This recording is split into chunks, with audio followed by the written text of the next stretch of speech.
ठीक है। तो भाई देख सकते हैं सारे स्टूडेंट का अपने जो आर्ट सीरीज चल रही है, क्लास 12वीं की भूगोल भारत पढ़ रहे हैं जिसमें से, तो देख सकते हैं इससे पहले यदि चैप्टर नहीं देखा है तो देख सकते हैं, इससे पहले वीडियो पढ़े हैं, समथिंग 7-8 वीडियो हो चुके हैं इसी चैप्टर के, तो जाके देख सकते हो। और एक और समझना बहुत ज़रूरी है, जो यहाँ पर बोर्ड पे लिखा गया सिर्फ रेड लाइन से जो किया जाएगा उतना ही कॉपी कर सकते हो, बाकी सुनने की पेशेंस करें। और बाकी जब चैप्टर जैसे ख़त्म होता है तो इसके नोट्स दे दिए जाएंगे, वीडियो के लास्ट जो दिन वीडियो होगी उसमें क्या कर दिया जाएगा, डिस्क्रिप्शन में दे दिया जाएगा या फिर टेलीग्राम पे मिल जाएगा, है ना। तो इस टेलीग्राम में इसी की लिंक मिल जाएगी इस वीडियो के नीचे, तो वहाँ पर जाकर टेलीग्राम को ज्वाइन कर सकते हैं। वहाँ पर सारे पेपर्स सॉल्विंग होते हैं, पेपर्स भी आते जाते रहते हैं, तो मिलते रहेंगे, ठीक है।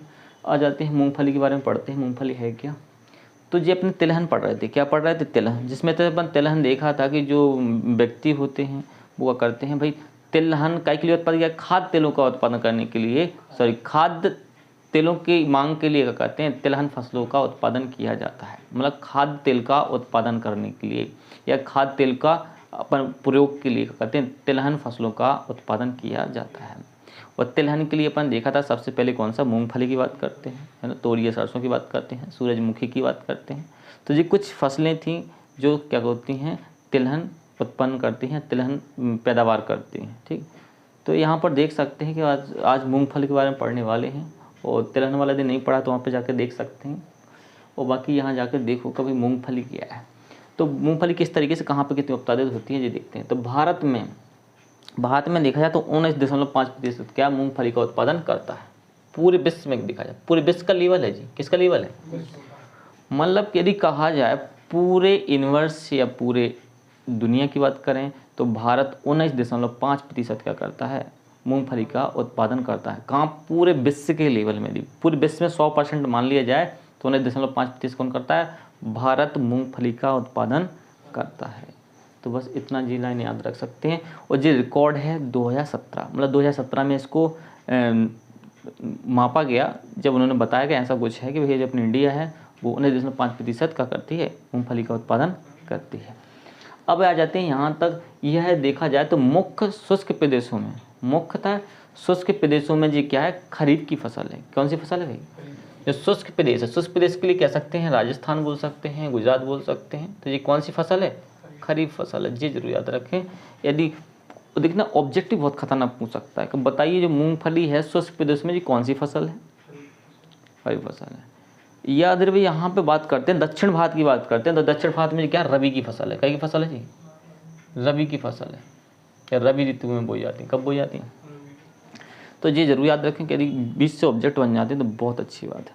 तो पहली क्या लेन बात याद आती है, यदि मूंगफली का देखा जाए तो पूरे विश्व में 19.5% अपने भारत का स्थान है, 2017 का रिकॉर्ड कहता है। और शुष्क प्रदेशों में देखा जाए तो ये कौन सी फसल है, खरीफ की फसल है। लेकिन दक्षिण भारत में देखा जाए तो ये कौन सी फसल है, रबी की फसल है। इतना याद हो गया होगा। और आगे चलते हैं, और देखा जाए देश के कुल बोए गए क्षेत्र का कितना, 3% क्षेत्र पे फैली हुई है। मतलब कुल बोया गया, मतलब देश में जितना भी कुल बोया गया क्षेत्र है उसमें से 3.6 पे क्या मूंगफली बोई जाती है, ठीक।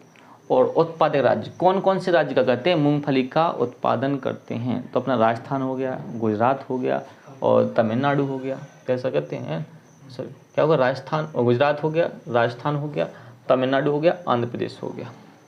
तो वही ये देखिए कभी तमिलनाडु, सॉरी अपना गुजरात देख सकते हैं, राजस्थान देख सकते हैं, तमिलनाडु और आंध्र प्रदेश सबसे ज़्यादा। लेकिन बात करते हैं तमिलनाडु क्या करता है, मूंगफली का उत्पादन अधिक करता है। क्या करता है, अधिक करता है। अब रही बात देखो कि मूंगफली में क्या याद रखने वाले, सबसे बड़े फैक्ट क्या याद रखने वाले। वैसे से तो बहुत ही अच्छी तरीके से नोट्स बनाया गया है, बिल्कुल एकदम छांट के जितनी ज़रूरत है सिर्फ उतना ही लिखा गया है और एक प्रकार का नोट्स हो रहा है। तो पहले तो यहाँ पर सुन लेंगे सबसे ज़्यादा ज़रूरत क्या है। तो भाई इस मूंगफली के लिए क्या क्या याद रख सकते हो, तो पहले तो आंकड़ा याद रख सकते हो का, जो विश्व में जो मूंगफली का जो आंकड़ा है, भारत कितना उत्पादन करता है ना, अपना 19.5% करता है 2017 के रिकॉर्ड से। ये चीज़ याद रखने वाली कि भाई जी हाँ, शुष्क प्रदेशों में जी कौन सी फसल है, खरीफ की फसल है। लेकिन दक्षिण भारत की बात करें तो ये रबी की फसल है। कई फसल है, रबी की फसल है। तो ये याद रखने वाली बात है। इसके आगे बात करते हैं देश के कुल बोए गए क्षेत्र में। देश के कुल बोए क्षेत्र में 3.6% पे क्या मूंगफली बोई जाती है। लेकिन मूंगफली उत्पादित राज्य की बात कर लें तो गुजरात आता है अपना, राजस्थान आता है और अपना तमिलनाडु आता है वो आंध्र प्रदेश। लेकिन जो तमिलनाडु का मूंगफली का उत्पादन अधिक करता है। बस इतना ही याद रखना है, शायद समझ में आ गया होगा, वो याद हो जाएगा। फिर बात करते हैं तोरिया सरसों की बात करते हैं। किसकी बात करते हैं? तोरिया सरसों। तोरिया सरसों क्या है?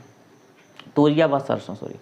तो यहाँ पर देख सकते हैं तोरिया व सरसों बहुत से तिलहन सम्मिलित होते हैं। मतलब तोरिया व सरसों में बहुत सारे क्या है? तिलहन सम्मिलित हैं, बहुत सारे। तो यहाँ से देख सकते हैं जैसे राई हो गया, सरसों हो गया, तोरिया हो गया और तारमीरा आदि है।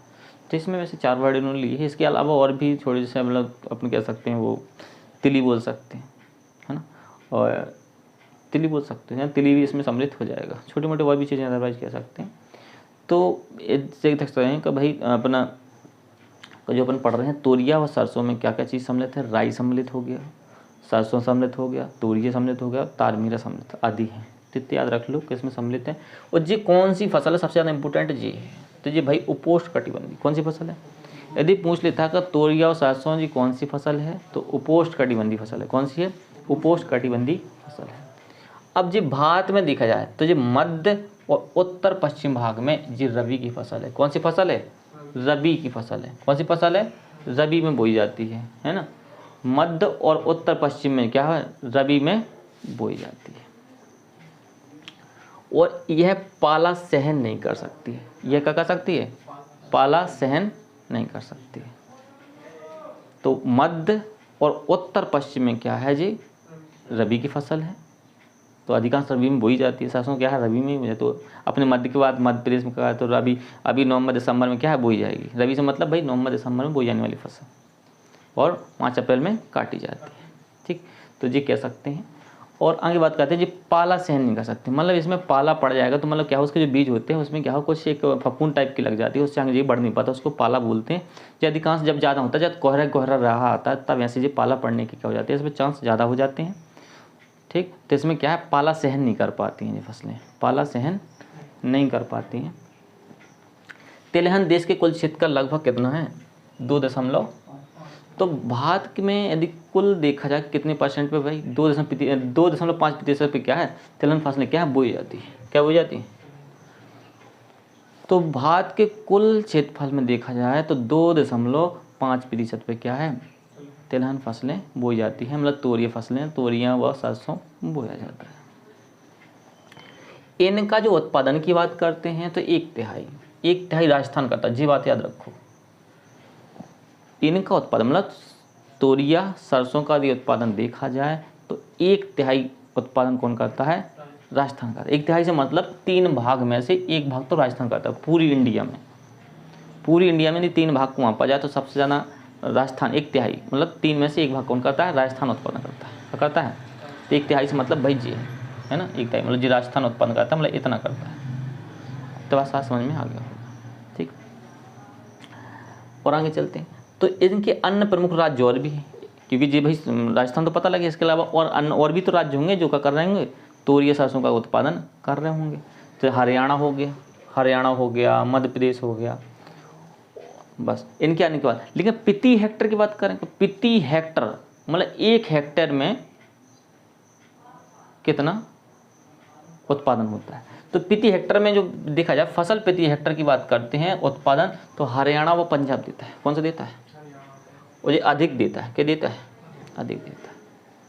तो इससे क्या समझ में आता है? इस क्वेश्चन से अपने तोरिया और सरसों से क्या समझ में आता है? तोरिया और सरसों में क्या है? अन्न और भी क्या है?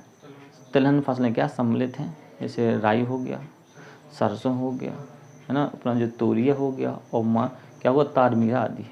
ये कौन सी फसल है भाई? उपोष्ण कटिबंधी है। कौन सी फसल है? उपोष्ण कटिबंधी है।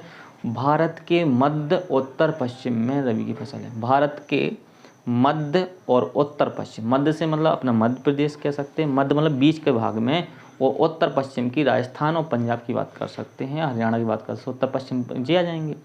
इनमें ये क्या है? रबी की फसल है, मतलब नवंबर दिसंबर में बोई जाएगी और मार्च अप्रैल में काट दी जाएगी। ठीक जी, समझ गए। और कुल देश में कुल बोए गए क्षेत्र में, देश के कुल जो क्षेत्रफल है उसमें से बोए गए क्षेत्र में 2.5% पे क्या है? मतलब तोरिया और सरसों उत्पादन किया जाता है। 2.5%। जी आंकड़े जरूर याद रखने हैं। और इनका सबसे लास्ट अच्छा चांस है कि भाई इनका जो उत्पादन है कहेगा तोरिया और सरसों का उत्पादन है राजस्थान 1/3 करता है, मतलब 3 में से 1 भाग क्या करता है, राजस्थान उत्पादन करता है, मतलब तिलहन फसलों का। ठीक, इनके अलावा अन्य राज्यों की बात करें तो अन्य राज्यों में अपना देखा जाए तो हरियाणा हो गया और मध्य प्रदेश, हरियाणा और मध्य प्रदेश भी क्या करते हैं, तिलहन का उत्पादन करते हैं। लेकिन इसके बाद और कहा प्रति हेक्टर की बात करते हैं। प्रति हेक्टर मतलब इन फसलों को प्रति हेक्टर में कितना उगाता है, मतलब 1 हेक्टर में कितना, तो 1 हेक्टर वैसे 1 एकड़ से कम होता है, क्या होता है, 1 एकड़ से कम होता है। तो इनकी बात करें प्रति हेक्टर में कितना उत्पादन करते हैं, यदि हेक्टर हिसाब देखें तो कौन, पंजाब व हरियाणा इनकी फसल को प्रति हेक्टर के हिसाब से उत्पादन करवाता है। तो वैसे भी पंजाब हरियाणा वैसे क्या है, खेती के लिए जान प्रसिद्ध माने जाते हैं। तो फसलों में प्रति हेक्टर उत्पादन कौन करता है, हरियाणा व पंजाब अधिक करता है। आ सकता है विपणन का प्रति हेक्टर तिलहन उत्पादन कौन कौन से राज्य करते हैं, तो पंजाब व हरियाणा करते हैं। तो शायद पूरा समझ में आ गया होगा। यदि समझ में नहीं आता तो भाई कमेंट कर सकते, कमेंट बॉक्स में कमेंट छोड़ सकते हैं। और एक और भाई 90+ बनानी है यदि 12वीं वाले छात्रों को, तो लगातार बने रहें और प्रतिदिन कंटिन्यू डलते रहते हैं, वीडियो डलते रहते हैं, तो देख सकते हैं। आज भी टाइमिंग पे आ जाएगा, है ना, 5:30 बजे क्या है, सॉरी 5 बजे क्या है, डल जाएगा, है ना, 5 बजे अपना भूगोल का अपना डल जाएगा, जो है आज 8वां भाग डल जाएगा, है ना। तो देख सकते हैं, जाके देख लें और समझने की कोशिश ज़रूर करेंगे। समझने के बाद नोट्स दे दिया जाएगा जैसे ही चैप्टर फिनिश हो जाता है।